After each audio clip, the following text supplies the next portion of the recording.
नमस्कार दोस्तों, आपका स्वागत है हमारे YouTube channel NEET booster Hindi medium में। दोस्तों, जीव जगत का वर्गीकरण में जितने भी नीट में सवाल पूछे गए उन सब का हम सॉल्यूशन देखने वाले हैं। तो दोस्तों, ये हमारा उस चैप्टर का तीसरा पार्ट है। अगर आपने पहला 2 पार्ट नहीं देखा है तो मैं डिस्क्रिप्शन में लिंक दे रहा हूँ, आप उसको जाके देख लीजिए और अपनी तैयारी अच्छे से करिए। और दोस्तों, मैं पूरी बायोलॉजी इस चैनल पे कवर कराने वाला हूँ। नीट में इंपॉर्टेंट क्वेश्चन जितने भी बायोलॉजी से पूछे गए हैं उन सब का मैं आपको सॉल्यूशन कराने वाला हूँ। तो हमारे चैनल को सब्सक्राइब कर लीजिए और बेल आइकन भी प्रेस कर लीजिए ताकि आपको हर वीडियो मिल सके और अपनी तैयारी आप एकदम ज़बरदस्त कर सको। तो दोस्तों, चलिए बिना समय गंवाए शुरुआत करते हैं। दोस्तों देखिए, हमारा क्वेश्चन क्या है। अमीबा में तथा पैरामीशियम में जल संतुलन किसके द्वारा होता है? तो इसका हमारा राइट आंसर हो जाएगा संकुंचल सीन रसधानी द्वारा होता है। ठीक है, अब चलिए देखिए हमारा नेक्स्ट क्वेश्चन क्या है। अफ्रीकन निद्रा बीमारी किसके कारण होती है? तो इसका हमारा राइट आंसर हो जाएगा ग्लोसिना पल्फालिस द्वारा छोड़े गए ट्रेपनोसोमा गैम्बियंस के कारण होती है। ठीक है, नेक्स्ट क्वेश्चन है। किसने मानव के लाल रक्त का कण में प्लाज्मोडियम को खोजा? तो इसका हमारा राइट आंसर हो जाएगा लेवरन ने खोजा था। ठीक है, अब देखिए हमारा नेक्स्ट क्वेश्चन है।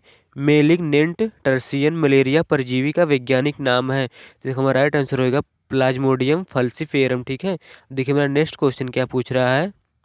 नेक्स्ट क्वेश्चन हमारा है पैरामीशियम में अनुवांशिक सूचना किसमें होती है? तो इसका हमारा राइट आंसर हो जाएगा दोस्तों सूक्ष्म केंद्रक में होती है। ठीक है, अब देखिए हमारा प्रोटिस्टा में आते हैं। तो प्रोटिस्टा में हमारे आते हैं, ये विषम पोषी आते हैं, रसायन पोषी आते हैं, स्वपोषी, एप्रोक्स सभी आते हैं। ठीक है, अब चलिए देखिए हमारा नेक्स्ट क्वेश्चन है। ट्रिपोनोसोमो के बारे में क्या सत्य है? तो इसका हमारा हो जाएगा बहुरूपी। ठीक है, अब चलिए देखिए नेक्स्ट क्वेश्चन है हमारा। अबीबियसिस अतिसार को रोका जा सकता है? तो इसका हमारा राइट आंसर हो जाएगा संतुलित आहार खाकर। ठीक है, अब चलिए देखिए हमारा नेक्स्ट क्वेश्चन है। प्लाज्मोडियम मलेरिया परजीवी किस वर्ग में आता है? तो इसका हमारा राइट आंसर हो जाएगा स्पोरोजोआ माता। ठीक है, अब देखिए हमारा एक क्वेश्चन क्या पूछ रहा है। अफ्रीकन स्पिलिंग सिकनेस सोने की बीमारी किस जीव से होती है? तो इसका तो ट्रिपेनोसोमा गैम्बियंस। ठीक है, अब चलिए देखिए हमारा नेक्स्ट क्वेश्चन क्या है। स्पिलिंग सिकनेस की बीमारी का वाहक है? तो इसका हमारा राइट आंसर हो जाएगा दोस्तों सीसी फ्लाई। ठीक है, अब चलिए देखिए हमारा नेक्स्ट क्वेश्चन है। ट्रिपेनोसोमा किस वर्ग में है? तो इसका हमारा हो जाएगा जुफले जे लाटा में। ठीक है, अब चलिए देखिए हमारा नेक्स्ट क्वेश्चन है। मलेरिया बुखार किसकी मुक्ति से जुड़ा हुआ है? तो इसका हमारा राइट आंसर हो जाएगा मीरोजोइट्स में। ठीक है, अब चलिए देखिए हमारा नेक्स्ट क्वेश्चन है। सीसी फ्लाई के काटने से मानव तक पहुंच सकता है? तो इसका हमारा हो जाएगा ट्रिपोनोसोमा गैम्बियंस पहुंच सकता है। ठीक है, अब चलिए देखिए हमारा नेक्स्ट क्वेश्चन है। मलेरिया परजीवी प्लाज्मोडियम को संक्रामक अवस्था जो मानव शरीर में पहुंचती है? तो इसका हमारा राइट आंसर हो जाएगा दोस्तों स्पोरोजॉइट्स। ठीक है, अब देखिए हमारा चौथा टॉपिक आ गया इस चैप्टर से, कवक फंजाई। ठीक है, इस टॉपिक से देखिए जितने भी क्वेश्चन हैं उन सब का हम सॉल्यूशन देखने वाले हैं। तो चलिए शुरू करते हैं। तो देखिए हमारा निम्नलिखित में से कौन सा कथन गलत है? इसमें जो हमारा गलत है उसको हमें चुनना है। तो ये देखिए हमारा ईस्ट की लंबे धागे नुमा कवक तंतु वाली तंतुमय काय होती है। ठीक है, अब देखिए हमारा नेक्स्ट क्वेश्चन है। निवई शैवाल एक उदाहरण कौन सा है? तो इसका हमारा राइट आंसर हो जाएगा दोस्तों वालवाक्स। ठीक है, हमारा नेक्स्ट क्वेश्चन है। कवक मूल किसका उदाहरण है? तो इसका हमारा हो जाएगा सहो पकारिता। ठीक है, अब चलिए अपने नेक्स्ट क्वेश्चन पे चलते हैं। देखिए हमारा नेक्स्ट क्वेश्चन है। अधिकतर कवकों में कोशिका भित्ति का एक प्रमुख अवयव कौन कौन सा है? जिसका हमारा राइट आंसर हो जाएगा, देखिए दोस्तों नेक्स्ट क्वेश्चन हमारा पूछ रहा है, तो इसका हमारा हो जाएगा दोस्तों काइटिन। ठीक है, अब देखिए हमारा नेक्स्ट क्वेश्चन क्या पूछ रहा है। नेक्स्ट क्वेश्चन चलिए देखते हैं। निम्नलिखित में से कौन सा कथन गलत है? तो इसका हम जो गलत है वो सुनना है। देखिए म्यूकर में दिवासाभिक चल बीजाणु होते हैं, तो ये कथन गलत है, इस लेकिन क्वेश्चन का राइट आंसर ही होगा। ठीक है, अब चलिए देखिए हमारा नेक्स्ट क्वेश्चन है। अपूर्ण कवक जो कूड़े के अपघटक हैं और खनिजों के चक्रण में सहायता करते हैं, वे किससे संबंधित हैं? तो इसका हमारा राइट आंसर हो जाएगा दोस्तों ड्यूटेरोमाइसिटीज। ठीक है, देखिए हमारा नेक्स्ट क्वेश्चन पूछ रहा है। निम्नलिखित में से कौन से कवक में विभर्मक हेलुसिनोजन होते हैं। इसका हमारा राइट आंसर हो जाएगा दोस्तों अमानिटा मस्कारिया। ठीक है, अब चलिए देखिए अपने नेक्स्ट क्वेश्चन पे चलते हैं। इथेनॉल का व्यापारिक स्तर पर उत्पादन किसकी एक विशिष्ट स्पीसीज के माध्यम से कराया जाता है? तो इसका हमारा हो जाएगा सैक्रोमाइसिस। ठीक है, अब चलिए नेक्स्ट चलते हैं, देखिए क्या है। मानव में दांत किससे पैदा होता है? इसका हमारा राइट आंसर हो जाएगा कवकों से दांत पैदा होता है। ठीक है, अब चलिए देखिए हमारा रोग एवं उसके रोग कारक जीव का कौन सा जोड़ा गलत मिलाया गया है? आलू की विलंबित अंगमारी, अल्टरनेरिया सोलोनी। ठीक है, अब चलिए अपने नेक्स्ट क्वेश्चन पे चलते हैं। देखिए निम्नलिखित में से किसी एक की कोशिका भित्तियों में सुलूलोज एक प्रधान घटक होता है? तो इसका हमारा पाइथियम। ठीक है, अब देखिए हमारा नेक्स्ट क्वेश्चन है, राई का आर्गोट किसकी एक स्पीसीज के द्वारा होता है? जिसका हमारा राइट आंसर हो जाएगा दोस्तों विसेप्स। ठीक है, निम्नलिखित में से कौन सा एक अवपंक फफूंद है? तो इसका हमारा राइट आंसर हो जाएगा दोस्तों फाइसेरम। ठीक है, चलिए अब देखिए नेक्स्ट क्वेश्चन पे चलते हैं। निम्नलिखित में से कौन सा एक जोड़ा बेसिडियोमाइसिटीज के अंतर्गत आता है? तो इसका हमारा राइट आंसर हो जाएगा दोस्तों पच्छिनीड, कवक तथा पफ बॉल्स। ठीक है, अब चलिए अपने नेक्स्ट क्वेश्चन पे चलते हैं। देखिए क्या पूछ रहा है हमारा, कौन सा वातावरणीय परिस्थितियों म्यूकर की वृद्धि को लिए रोटी के टुकड़े पर आवश्यक है? तो इसका हमारा राइट आंसर हो जाएगा दोस्तों तापमान लगभग 25 डिग्री सेल्सियस होना चाहिए। ठीक है, देखिए मेरा नेक्स्ट क्वेश्चन क्या पूछ रहा है, इनमें से कौन अनाज के पौधे के संचय के समय टॉक्सिन स्रावित करता है? तो इसका हमारा हो जाएगा एस्परजिलस। ठीक है, अब चलिए देखिए मेरा नेक्स्ट क्वेश्चन क्या पूछ रहा है, कौन सी कवक बीमारी बीज तथा फूलों द्वारा फैलती है? तो इसका हमारा हो जाएगा गेहूं का लूज स्मट। ठीक है, अब चलिए देखिए हमारा नेक्स्ट क्वेश्चन है, ब्रेड के निर्माण के समय CO2 निकलने से या छिद्र युक्त हो जाता है या किसके द्वारा होता है? तो ये हमारा होता है ईस्ट की वजह से होता है। ठीक है, अब चलिए देखिए मेरा नेक्स्ट क्वेश्चन है, पादप अपघटक हैं, तो ये हमारा हो जाएगा मुनरे तथा कवक। ठीक है, चलिए देखिए मेरा नेक्स्ट क्वेश्चन है, कवक के एडेसिव पैड पोषक के उत्तक को किसकी सहायता से भेजता है? जिसका हमारा हो जाएगा यांत्रिकी दाब तथा एंजाइम की वजह से। ठीक है, चलिए देखिए मेरा नेक्स्ट क्वेश्चन है, कवक द्वारा संचित भोज्य पदार्थ है, तो कवक द्वारा संचित भोज्य पदार्थ है ग्लाइकोजन। ठीक है, चलिए देखिए गेहूं में ब्लैक रस्ट किसके द्वारा होता है? तो ये होता है हमारे पक्सिनिया की वजह से होता है। ठीक है, आप चलिए देखिए मेरा नेक्स्ट क्वेश्चन है, इथेनॉल का औद्योगिक उत्पादन मंड से किसके द्वारा होता है? तो इसका हमारा हो जाएगा सैक्रोमाइसिस के द्वारा होता है। ठीक है, अब चलिए देखिए नेक्स्ट क्वेश्चन हमारा है, धान के खेत में सबसे अच्छा हरित खाद है? तो इसका हमारा हो जाएगा एजोला खाद। ठीक है, अब चलिए निम्न में किस जीव द्वारा धान की उपज बढ़ जाती है? तो इसका हमारा हो जाएगा एना बीना की वजह से बढ़ जाती है। ठीक है, अब चलिए देखिए नेक्स्ट क्वेश्चन हमारा है, पाक्सिनिया बनाता है, तो पाक्सिनिया हमारा क्या बनाता है? यूरेडिया तथा टेलिया गेहूं के पत्तों पर। ठीक है, अब चलिए नेक्स्ट क्वेश्चन देखिए हमारा, किस सूक्ष्म जीव का उपयोग साइट्रिक अम्ल के उत्पादन के लिए औद्योगिक स्तर पर किया जाता है? इसका हमारा राइट आंसर हो जाएगा दोस्तों एस्परजिलिस इन नाइजर। ठीक है, अब चलिए नेक्स्ट क्वेश्चन देखिए, ईस्ट सैक्रोमाइसिस सेर्विस का उपयोग किसके औद्योगिक उत्पादन में किया जाता है? इसका हमारा राइट आंसर हो जाएगा दोस्तों एथेनॉल। ठीक है, अब चलिए देखिए नेक्स्ट क्वेश्चन हमारा है, माइकोराइजा है, तो माइकोराइजा हमारा है एक सहजीवी संगठन है जो पादप जड़ों तथा कुछ कवक के बीच में होते हैं। ठीक है, अब चलिए हमारा नेक्स्ट क्वेश्चन देखिए, वे जीव जो अल्कोहल के किण्वन में उपयोग होते हैं, ये होते हैं सैक्रोमाइसिस। ठीक है, अब चलिए देखिए नेक्स्ट क्वेश्चन हमारा है, इनमें से कौन सा ठीक से मिला हुआ नहीं है? तो इसका हमारा राइट आंसर हो जाएगा सी, जो का आच्छादित स्मट स्टेलिगोन्यूडा। ठीक है, अब नेक्स्ट क्वेश्चन है, पोषक द्वारा कवक के संक्रमण से बचने के लिए जो रासायनिक पदार्थ बनते हैं वो होते हैं फाइटोएल6 नस। ठीक है, अब चलिए हमारा नेक्स्ट क्वेश्चन देखिए, सफेद कीट रोग किसके द्वारा होता है? तो ये हमारा राइट आंसर हो जाएगा इसका एल्बिगो कैंडिडा। ठीक है। अब नेक्स्ट क्वेश्चन है, यूस्ट लेगो द्वारा जो पौधों में बीमारी होती है उसे अस्मस्ट कहते हैं। संक्रमित भाग पूर्णतः काला हो जाता है। ठीक है। अब चलिए देखिए हमारा नेक्स्ट क्वेश्चन है, क्लेविसेप्स परपुरिया कौन सी बीमारी करने वाला जीव है? तो इसका हमारा राइट आंसर हो जाएगा राई का इर्गोट। ठीक है। अब चलिए क्वेश्चन है, अपघटक वह जीव है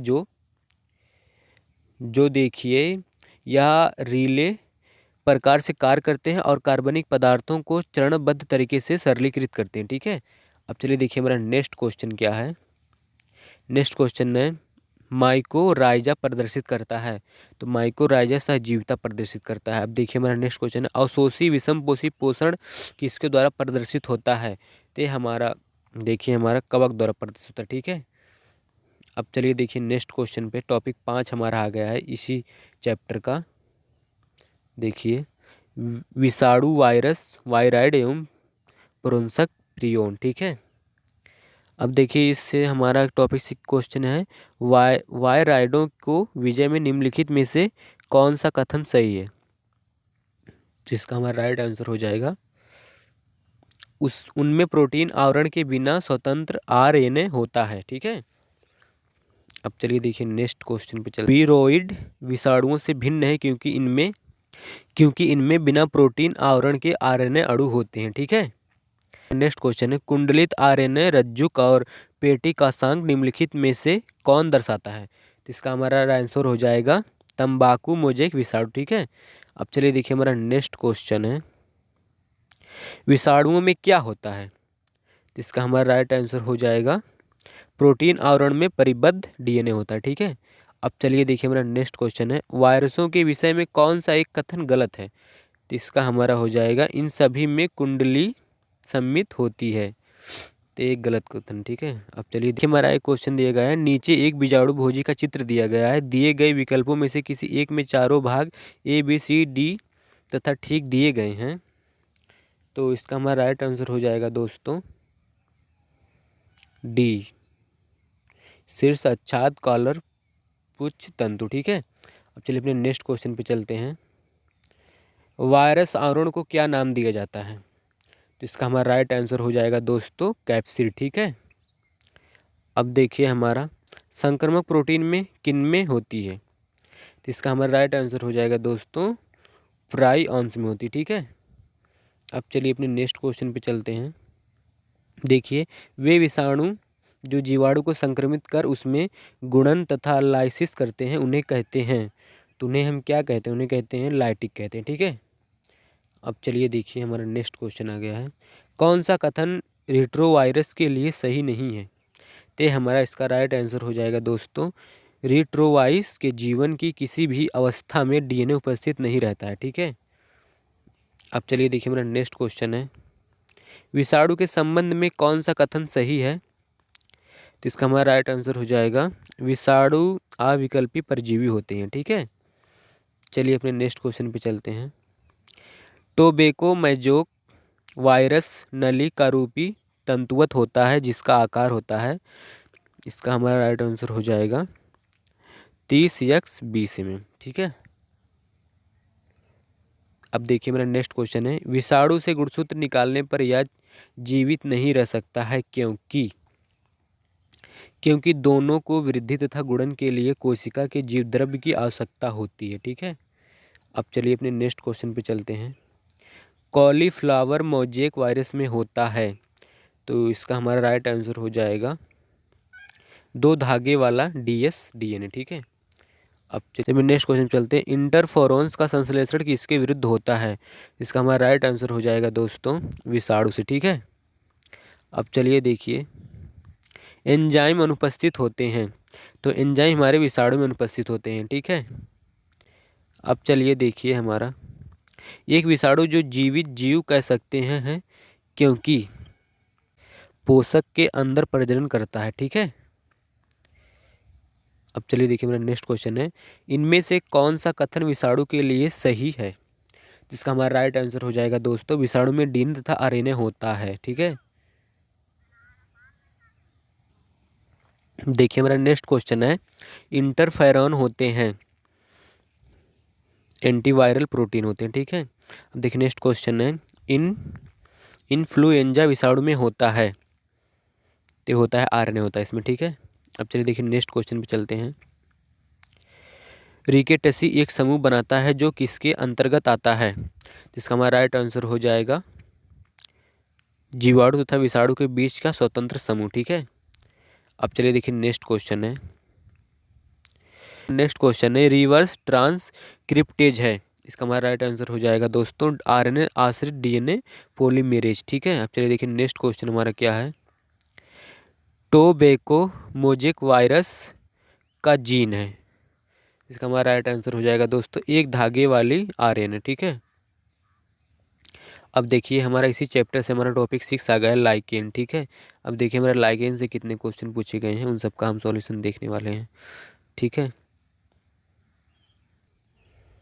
देखिए हमारा नेक्स्ट क्वेश्चन है, एक नग्न चट्टान पर एक अग्रगामी जीव के रूप में निम्नलिखित में से कौन आएगा, इसका हमारा राइट आंसर हो जाएगा लाइकेन, ठीक है। अब निम्नलिखित में से कौन सा कथन वायराइट के विषय में गलत है, जिसका हमारा राइट आंसर हो जाएगा दोस्तों, थोड़ा इसको ऊपर कर लेते हैं।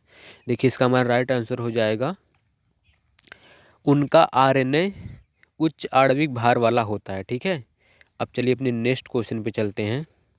देखिए नेक्स्ट क्वेश्चन हमारा क्या पूछ रहा है, निम्नलिखित में से कौन एक पर्यावरण में SO2 प्रदूषण का सबसे योग्य संकेतक है, ठीक है। तो हमारा राइट आंसर हो जाएगा दोस्तों लाइकेन, ठीक है। अब चलिए अपने नेक्स्ट क्वेश्चन पे चलते हैं। देखिए लाइकेन में शैवाल तथा कवक के बीच नज़दीकी संबंध होता है, कवक, तो इसका हमारा राइट आंसर हो जाएगा दोस्तों, हमारा राइट आंसर रहेगा शैवाल की सुरक्षा, मजबूती तथा अवशोषण में सहायता देता है, ठीक है। क्वेश्चन है, लाइकेन शैवाल तथा कवक के बीच सबसे प्रसिद्ध समूह है जिसमें कवक है, इसका हमारा राइट आंसर हो जाएगा एक सहजीवी संबंध शैवाल के साथ, ठीक है। अब चलिए देखिए नेक्स्ट क्वेश्चन है, अधिकतर लाइकेन बने होते हैं, जिसका हमारा राइट आंसर हो जाएगा नीले हरे शैवाल तथा एस्कोमाइसिटीज से, ठीक है। चलिए देखिए नेक्स्ट क्वेश्चन हमारा क्या पूछ रहा है, लाइकेन के बारे में कौन सा कथन सत्य नहीं है, इसका हमारा राइट आंसर हो जाएगा दोस्तों लाइकेन के बारे में ये तेज़ी से वृद्धि करते हैं जो 2 सेंटीमीटर प्रति वर्ष होता है, तो ये गलत है, ठीक है। अब देखिए मेरा नेक्स्ट क्वेश्चन है, वे जीव जो वायु में SO2 प्रदूषण को प्रदर्शित करते हैं वो कहलाते हैं लाइकेन, ठीक है, वो हमारे लाइकेन कहता है। अब देखिए हमारा आखिर में क्वेश्चन आ गया है, लास्ट और आखिर। देखिए लाइकेन SO2 प्रदूषण को दर्शाता है क्योंकि ये SO2 के प्रति संवेदनशील होते हैं, ठीक है। दोस्तों ये वीडियो आपको कैसी लगी हमें कमेंट करके जरूर बताएं, अगर कोई गलती हुई होगी तो मुझे क्षमा करें, मैं उस गलती को सुधारने की कोशिश करूँगा। तो मिलते हैं नेक्स्ट वीडियो में दोस्तों, तब तक के लिए जय हिंद, वंदे मातरम।